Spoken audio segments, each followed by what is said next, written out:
Today is Wednesday, and guess where I am? I am at Peppers, and they want to tell you what's happening.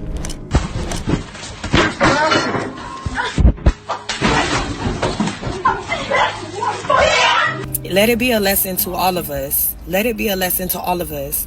No matter how hard you are, no matter who, what, we all touchable. None of us is untouchable. We all could die. You know what I'm saying? None of us know our final second, minute, and hour. You know, it's tragic for both families. Unfortunately, it's my family who lost someone. You feel me? And I wish she didn't feel she had to prove nothing to these people.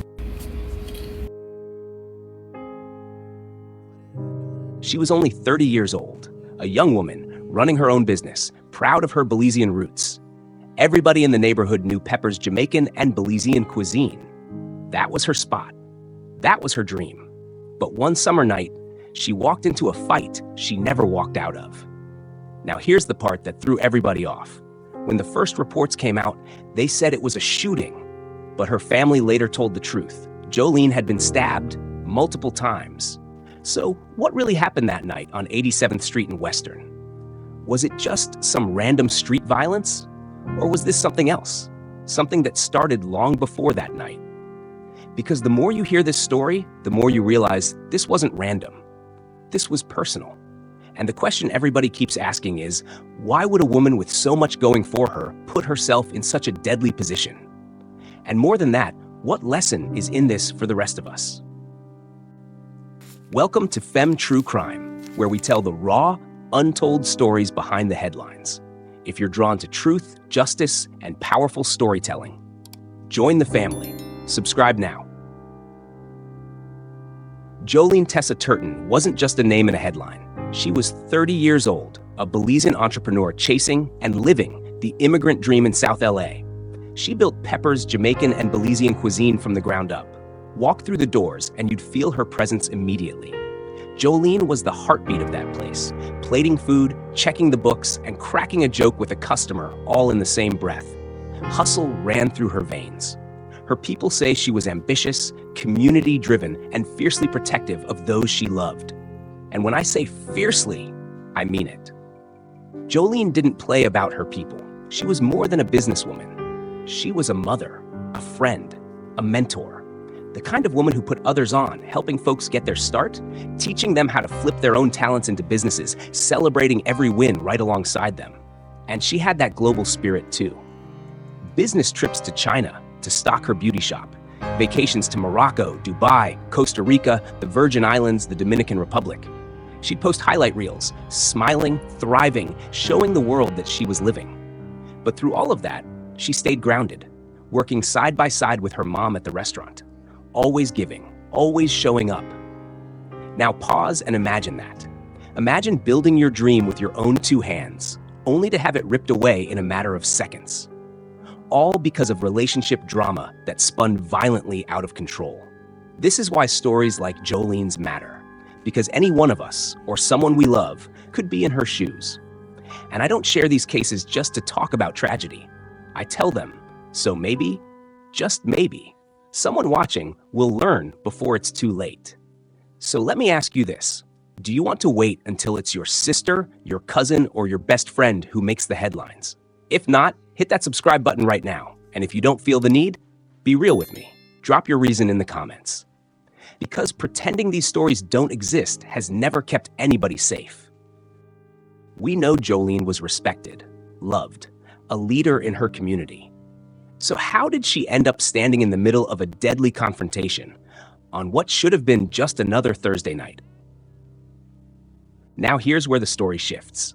Up to this point, Joeline is a boss, a mother, a traveler, the woman folks looked up to. But behind all that, there were rumors, drama, and conflict bubbling up. Word around the community was that Joeline had ongoing tension with her boyfriend's ex. And listen, if you've ever dealt with messy relationship triangles, you already know how quickly that can turn ugly. Some say the ex might have even pulled up to Joeline's business before to confront her, or at least let her presence be felt. And by the time July 17th rolled around, Joeline was tired. Tired of the whispers, tired of the harassment, tired of being made out to look like a fool. So she decided to go to the ex's house, but not alone. Reports say she rolled up with 4, maybe 5 people with her. And pause right there. To you watching this, answer me honestly.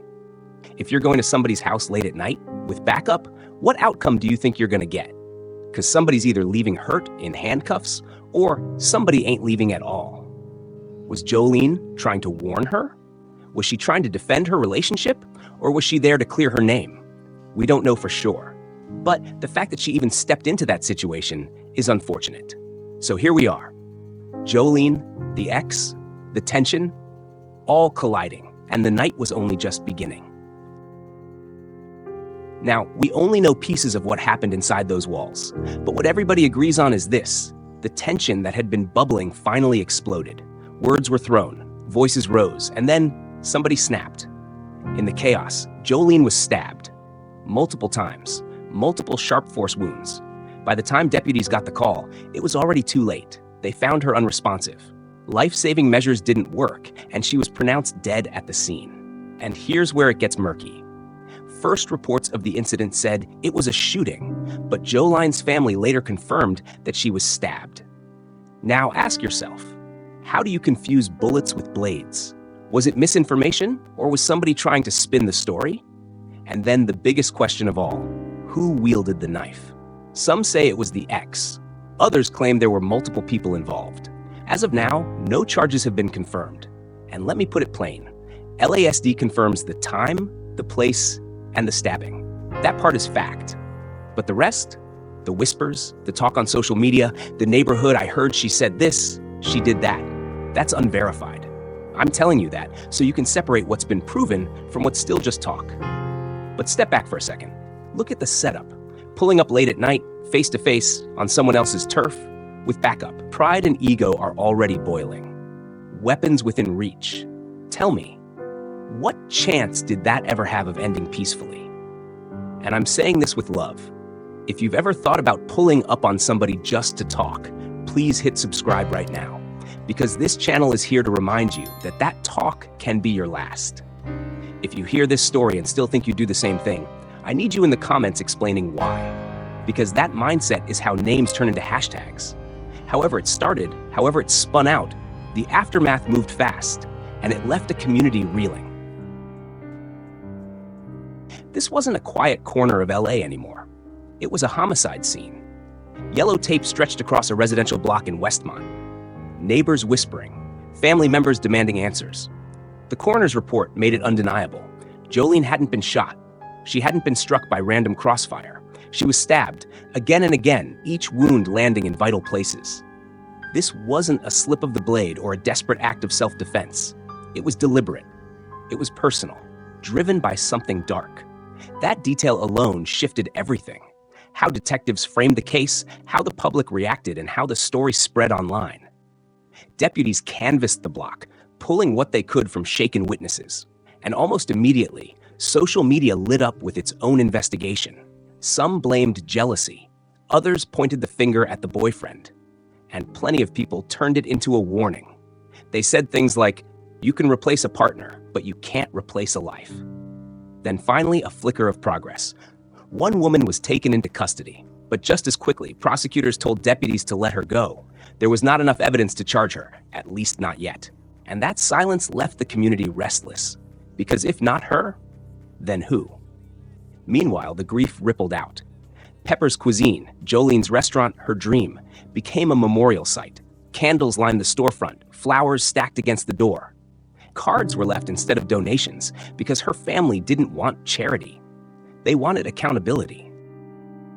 From Belize to Los Angeles, the story echoed. Commenters from the diaspora shared their pain. Local business owners posted tributes.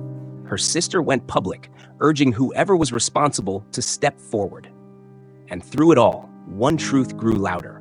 While the legal process crawled forward, a family was left without their daughter, her child without his mother, and a community without one of its brightest lights. And let's be real. The comment section said what a lot of people are too scared to admit: this never should have happened. Because no relationship, no rumor, no ex is worth your life. But still, the questions remain. Who exactly stabbed Joeline, and why did a confrontation meant to settle things end in blood on the street? At the end of the day, this story isn't just about Joeline. It's about all of us. Because relationships can turn dangerous when we treat them like battlegrounds.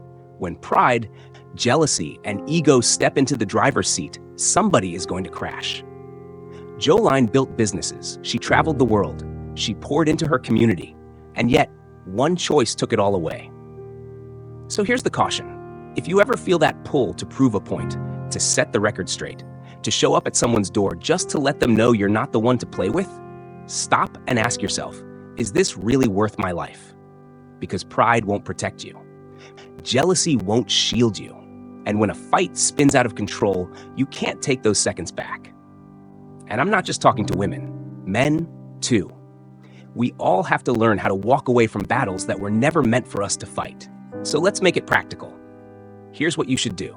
If someone's harassing you, use your receipts. Save those messages. Log every encounter. Take it to the proper authorities. If it's your relationship on the line, remember, you can replace a partner, but you cannot replace your life. And if somebody is baiting you, pushing your buttons, or spreading rumors about you, don't play their game on their turf. Protect your peace. Protect your safety first. And I'll ask you straight, would you ever confront your partner's ex? Drop it in the comments, because your perspective might be the reminder someone else needs. Maybe the hardest part of Jolene's story is this. Walking away might have saved her, and that's the choice we all have to be brave enough to make before it's too late. In our next case, the warning signs look completely different, but the stakes were just as high. Joeline Tessa Turton was so much more than her final moments. She was a daughter, a sister, a friend, a mother figure to many. She was a hustler who built her own businesses, a woman who celebrated her people and pulled others up with her. She left her mark on Los Angeles and on everyone who walked through Pepper's doors. When love turns into rivalry, the scars go far beyond broken hearts. Jolene's story is a warning to every one of us. Choose peace before pride chooses for you. This is Femme True Crime. If Jolene's story touched you, share it so her lessons don't go unheard.